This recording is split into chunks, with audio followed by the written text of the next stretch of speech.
അസ്സലാമു അലൈക്കും വറഹ്മത്തുള്ളാഹി. ബിസ്മില്ലാഹ് വൽഹംദുലില്ലാഹ് അല്ലാഹുമ്മ സ്വല്ലി അലാ മുഹമ്മദ്. ഷഫീഉന റസൂലുള്ളാഹി സ്വല്ലല്ലാഹു അലൈഹി വസല്ലമ തങ്ങൾ ഇസ്ലാമികമായ പ്രബോധനം മക്കയിൽ നടത്തുന്ന സമയത്ത് മക്കയിലുണ്ടായിരുന്ന മുശ്രിക്കീങ്ങൾ അള്ളാഹുവിൻ്റെ ഹബീബിനെ വല്ലാതെ ഉപദ്രവിച്ചു. അവിടുന്ന് വല്ലാതെ പ്രയാസപ്പെടുത്തി, വല്ലാതെ വേദനപ്പെടുത്തി.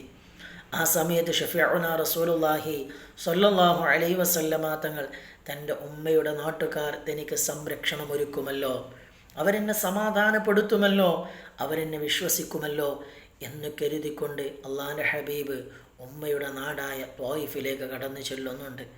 ത്വായിഫിൽ എത്തിയപ്പോൾ പരിശുദ്ധമാക്കപ്പെട്ട ഇസ്ലാമിൻ്റെ പ്രബോധനവുമായി ത്വായിഫിലെത്തിയ സമയത്ത് ത്വായിഫുകാർ അള്ളാഹിൻ്റെ ഹബീബിനെ വരവേൽക്കിയത് അള്ളാഹിൻ്റെ ഹബീബ് ഉദ്ദേശിച്ചതിൻ്റെ ഓപ്പോസിറ്റായിരുന്നു.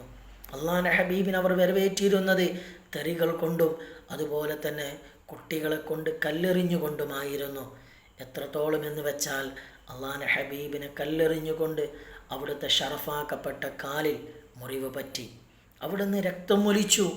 ആ സമയത്ത് മഹാനായ ജിബ്രീൽ അലൈഹിസ്സലാം ഇറങ്ങി വന്നുകൊണ്ട് ഷഫീഉന റസൂലുള്ളാഹി സ്വല്ലല്ലാഹു അലൈഹി വസല്ലമ തങ്ങളോട് പറയുന്നുണ്ട്, യാ റസൂലല്ലാഹ്, അങ്ങൊന്ന് സമ്മതിച്ചാൽ, അങ്ങൊന്ന് അവിടുന്ന് സമ്മതം മൂളിക്കഴിഞ്ഞാൽ ഈ ത്വായിഫുകാരെ, അങ്ങേ ആക്രമിച്ചവരെ ഞാൻ ഈ കാണുന്ന മലകൾക്കിടയിലിട്ടുകൊണ്ട് അവരെ നെരുക്കി നശിപ്പിക്കാൻ നബിയെ, അവരെ ഇല്ലാതെയാക്കാം നബിയെ എന്ന് മഹാനായ ജിബ്രീൽ അലൈഹിസ്സലാം പറഞ്ഞപ്പോൾ ഹബീബുനാ റസൂലുള്ളാഹി സ്വല്ലല്ലാഹു അലൈഹി വസല്ലമ തങ്ങൾ ജിബ്രീൽ അലൈഹിസ്സലാമിനോട് പറയുന്നത്, ജിബ്രീലെ, അരുത്, അവരൊന്നും ചെയ്യരുത്, അവരാ മലക്ക് ഇടയിലിട്ട് കൊണ്ട് അവരെ നീ നശിപ്പിക്കരുത്, അവർ വിവരമില്ലാത്തവരാണ്.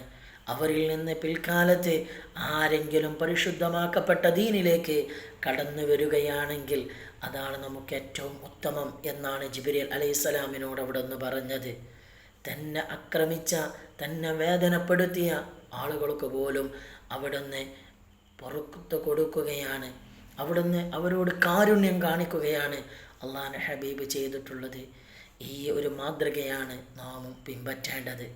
അല്ലാഹു സുബ്ഹാനഹു തആല നമുക്ക് തൗഫീഖ് തന്ന് അനുഗ്രഹിക്കട്ടെ. അസ്സലാമു അലൈക്കും വറഹ്മത്തുള്ളാഹി.